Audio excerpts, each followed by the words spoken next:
So the company I work for has a bunch of really cool investors, and one of the investors came in recently and was just having lunch with us one day, and we were all talking. He invests in all sorts of technology, all kinds, super on top of everything that is coming out in the world.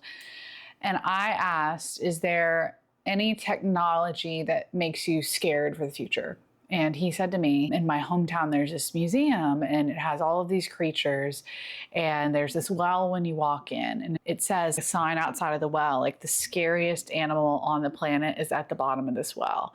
And then you stand over the well and you look down and it's a mirror. And so you see yourself. And so he said to us that the scariest animal he thinks is humankind. And he's not worried about the technology, he's worried about who gets their hands on it and what they do.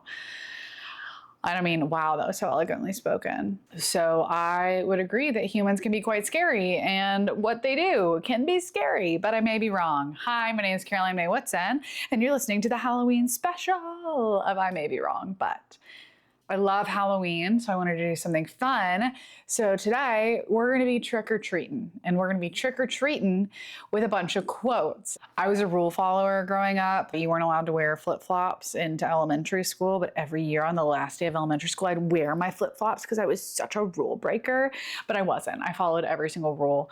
And we would go to Hallow Scream at Busch Gardens every year, and I was traumatized one year because there's this bridge you have to go over to get out of the park. And when you're on the bridge, there's a voice over it saying, "Get off my bridge." And it's covered in spider webs and it's really spooky. And I would not walk across the bridge because I was such a rule follower. I was so scared that I was going to do something wrong. And I was like, "Mom and Dad, I can't." He told me I don't need to be on the bridge. And I was terrified of breaking the rules. So I think that humans can be the scariest thing out there, and rules they make can be terrifying, but I may be wrong. This is the Halloween special of I May Be Wrong, But. So how I've been doing this is there's groupings of 4 episodes, and all those 4 episodes revolve around a central theme. For the month of October, we revolved around fear and guilt and being scared, that sort of spooky thing going on. And I did 4 of those episodes, and then I didn't even calculate when I was mapping this out a few weeks ago that the final Thursday in October, which we dropped these on Thursday morning bright and early at 8 a.m., was Halloween. And I had already done the 4 fear episodes, so I want to do something fun for you because Halloween's my favorite. If you're watching a clip of this, you can see I got Mr. Jack in front of me, and I got little Mr. Ghosty over here next to me. Is my knee blocking? Okay. I love Halloween, so I wanted to do something fun.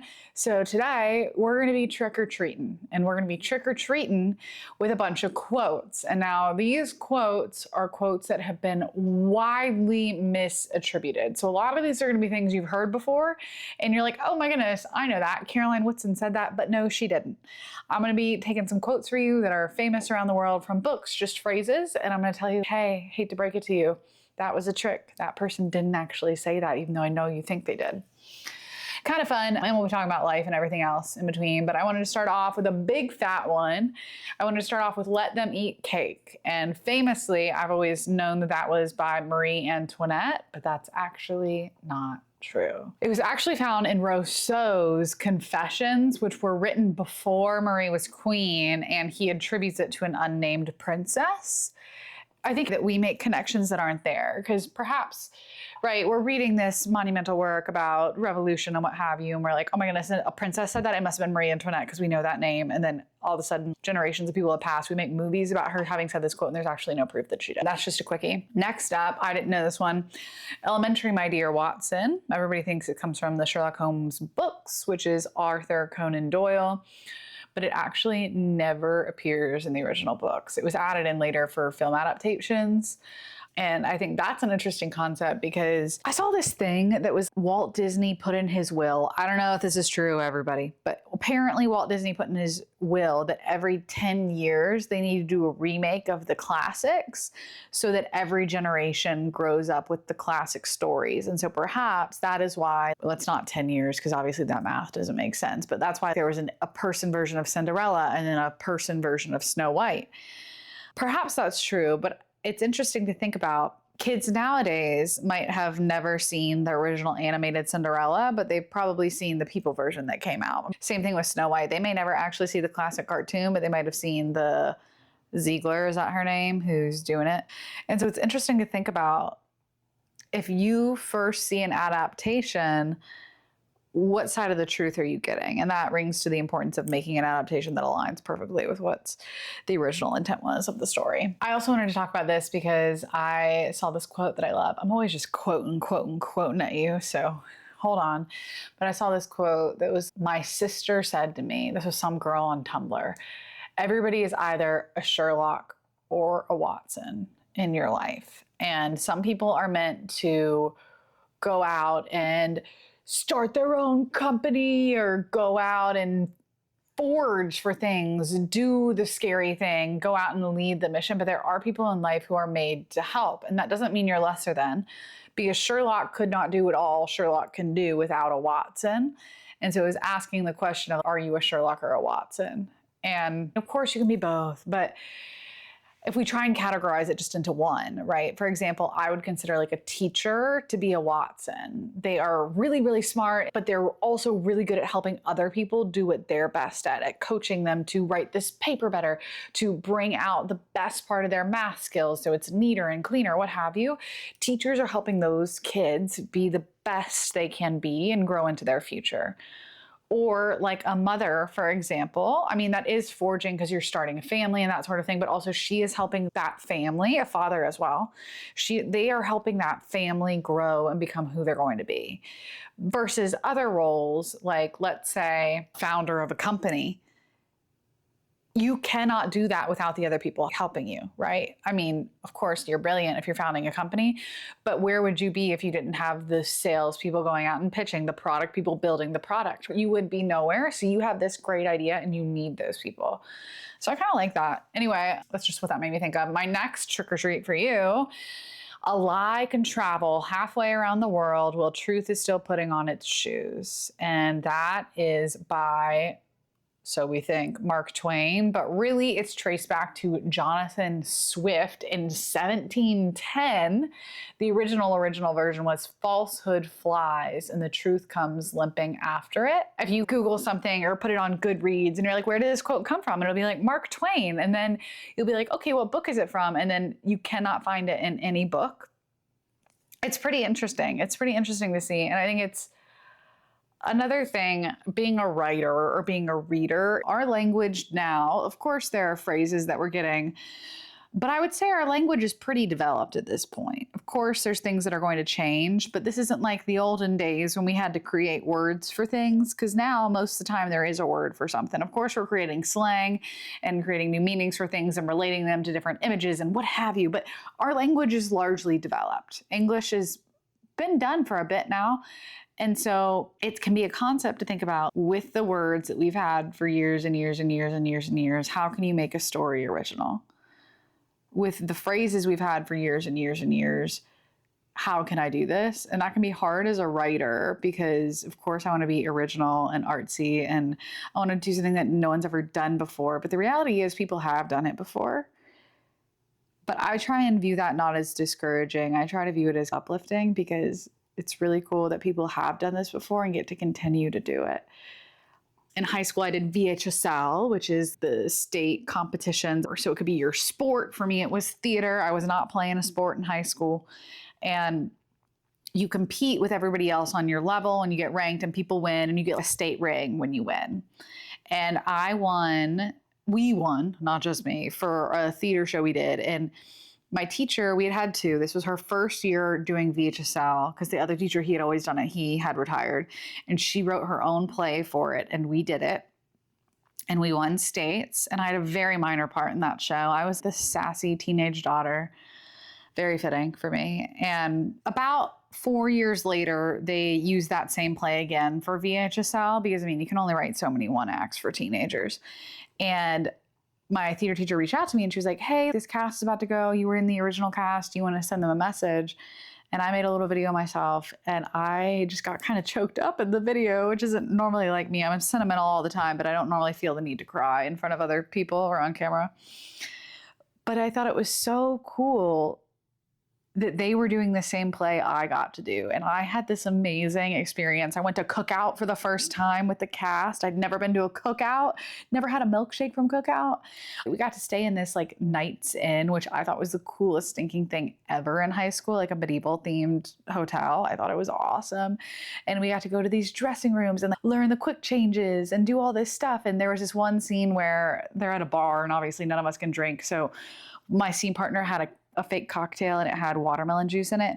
And right before she would go talk to the guy, she would chug it and go up to him. And one day we were in a show and a cockroach had gotten into her cup. And, you know, we're supposed to be miming talking in the background, but we can't actually speak. And so I'm like fake talking to her like I would normally, but I'm trying to tell her like, there is a roach in your thing. Do not drink it. And she still drank it and she went up and she did her scene. And she told me later that she swallowed that bug and the antenna were like buzzing in her teeth. And then she did a whole scene. I have so many good memories from that, and it was so amazing in my little heart that these high schoolers are going to get to do that same thing. Of course, they'll have their own experience, but they're getting to do the same play I got to do and go on this road trip and compete against other schools and maybe win a state ring, which I don't know where my ring is now that I say that, but it's just cool. It's cool to see how so many things stay the same, whether that's words, and how they change. And so in a weird way, I find it encouraging that the human experience is largely cyclical and it's very similar for a lot of us. I think that's a cool thing. And I think it's cool that the stories we tell are often reminiscent of older stories because it means we're all experiencing the same kind of life and it feels like an honor to get to do that. I don't know if that was hippy dippy or not. Y'all tell me. But let's do some more trick-or-treating. Okay, now we have this quote I've definitely seen on a t-shirt. Well-behaved women seldom make history. A lot of people say that comes from Marilyn Monroe, or they say it comes from Eleanor Roosevelt, but it actually comes from a historian, and it comes from Laurel Thatcher Ulrich in 1976 in an academic article. And I think this one's kind of funny. I think it's also perhaps a bit of marketing and consumerism, because I think that quote is a great quote, right? Well-behaved women seldom make history. And I think it's very marketable, especially to young women, to slap that thing on a t-shirt, you know? And so I think it coming from Marilyn Monroe, if that's on a t-shirt, that might sell better than I didn't necessarily know who Laurel Thatcher Ulrich was, right? If that's not going to be as easy on a t-shirt, it's not as swift off the tongue, one might say. So it's also interesting to see how convenience might make us change a little bit of history to make it a better story to sell, you know? Okay, next one up. This is a big one. I think, therefore I am, which comes from a classic Latin phrase. And this is often misattributed to Aristotle or other philosophers, but it is actually by René Descartes. And it's funny because even before social media, with it now in social media, I'm a producer for a theater company. So when I post show photos, I am like tagging the photographer and I'm like, all these photos are by Nate and no. And here are the actors from left to right that are in the pictures. Like, thank you so much. You have to cite everything.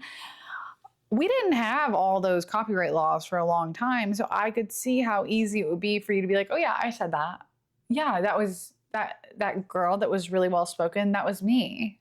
I could see how it could be easier for you to claim something as your own, or if they didn't, or get misattributed, maybe they didn't claim it, but I could see how that'd be a lot easier than nowadays where we can tag the account and tag their handle and you know exactly who did what. Okay, next up for you. Insanity is doing the same thing over and over and expecting different results. This is often attributed to Albert Einstein, but it actually, this is crazy, so hold on. It first appears in a Narcotics Anonymous pamphlet in 1981. And there's some earlier variants in 1980 and some like motivational writing, but that's kind of funny to me. I think it's another one where I don't know how that got misattributed, to be honest with you. That feels crazy that it comes from a Narcotics Anonymous pamphlet. And now people are like, oh yeah, that was Einstein. It was really good. It was Einstein. It's so funny. Okay, next up for you, I got a Bible verse actually. So a lot of people say money is the root of all evil. I've sure heard that before, and they quote it to the Bible. But if you go and find the verse, which is 1 Timothy 6:10, it actually says the love of money is the root of all kinds of evil. And it's funny how that little switch of the phrase can completely change the meaning. Because if you say money, what we think the quote is, money is the root of all evil. If we say that, then it's any rich person is inherently evil. But when we have what the actual verse says, the love of money is the root of all kinds of evil, that's very different. Because money can do a lot of good. And again, the love of money, that relates back to the person is the scary thing, right? It's not this object itself. Like my little ghosty right here, you could never call him scary if you're looking at the video. But depending on what the human does with this object, it can be scary. It's the same thing with money.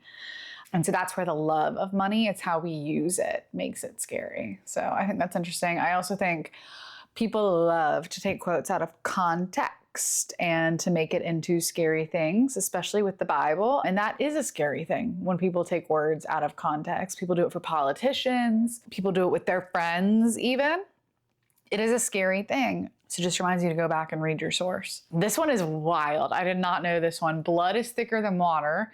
And this, normally when you hear that phrase, blood is thicker than water, it's because, oh, your family is the most important thing. You should value your family over your friends, what have you, what have you, what have you. But the original proverb, which I've never heard this before, from the 12th century, actually meant the opposite. And the original proverb was, the blood of the covenant is thicker than the water of the womb. I'm gonna say that again. The blood of the covenant is thicker than the water of the womb. So it's basically saying the blood of the people you choose to associate with is thicker than what you were made of, your family. And it's interesting. It's kind of how our cultural, societal memory flips things and how phrases can change over time. So I do think when you say blood is thicker than water, if that's what you mean, that's what you mean. But it's interesting that the phrase that it's originally derived from is something different. Crazy. Okay, I've got two more for you. Next up, great minds think alike. That's our phrase. I've heard that before. People say it all the time when you want to claim an idea as your own, which I think is tacky. But anyway, I think it can be a nice turn of fate when both of you do something. The playwright for the show that just opened this weekend that I've been working on, she really wanted to have bios of the actual historical figures that are in the play. And that same day, I made a post with beautiful pictures of the original historical figures and their bios, and I put it on social media, and so we were able to use those images that I had made for the program, but I didn't know she had wanted that in the program. I just made it for social media. So funny how great minds think alike, apparently. But the full phrase actually is, great minds think alike, though fools seldom differ. I'm gonna say it again. Great minds think alike, though fools seldom differ. Now, that's interesting because we chop off half the phrase to flatter ourselves. Think about it. Because me saying, oh, great minds think alike, that's saying, oh, we're both really cool. We both did a great job here. We're both really smart. We're really intelligent. We're awesome. However, when you hear the whole phrase, great minds think alike, though fools seldom differ, that is saying, oh, but people who aren't that smart never raise their hand to say no.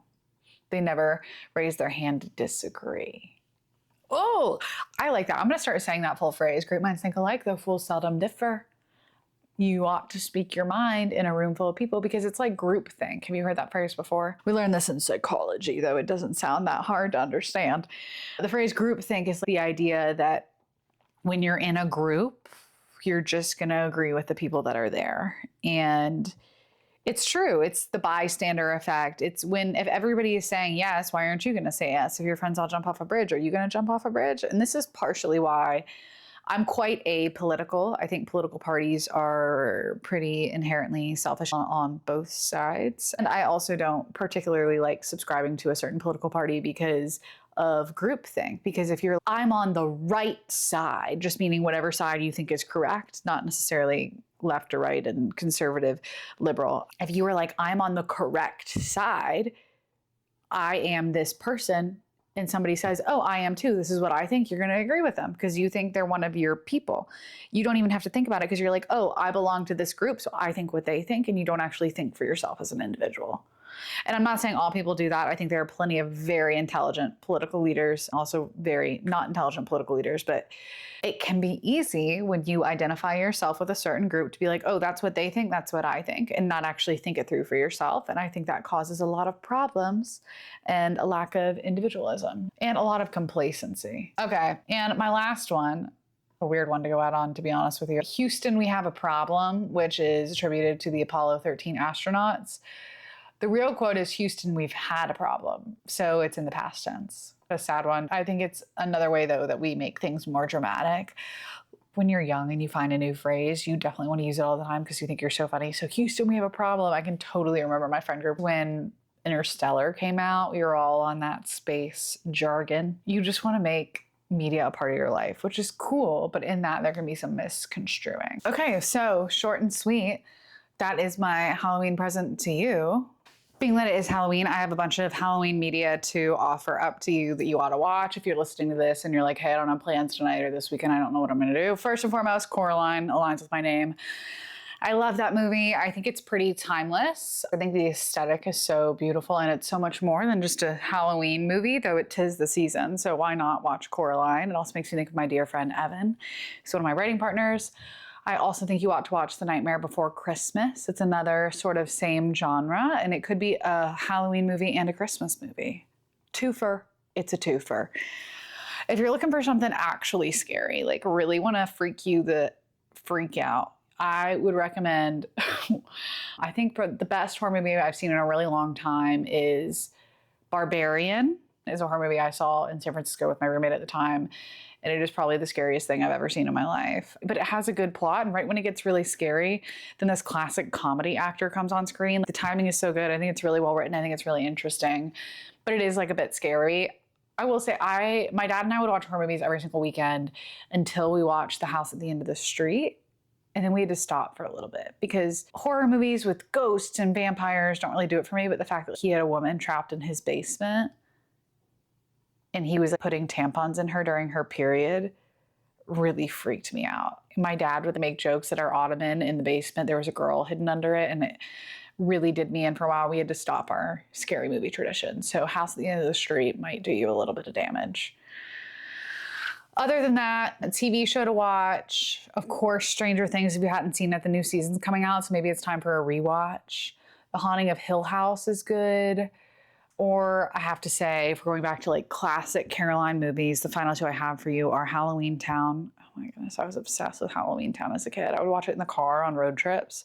Or Beetlejuice. My family loves Beetlejuice. We saw it when it was in previews for the musical show. And also fantastic. The new Beetlejuice movie is fine. It's not as good as the original, but a few things are normally. But that is my spooky dooky recommendations for you. Have a lovely Halloween. Nice talking to you. I'll talk to you soon.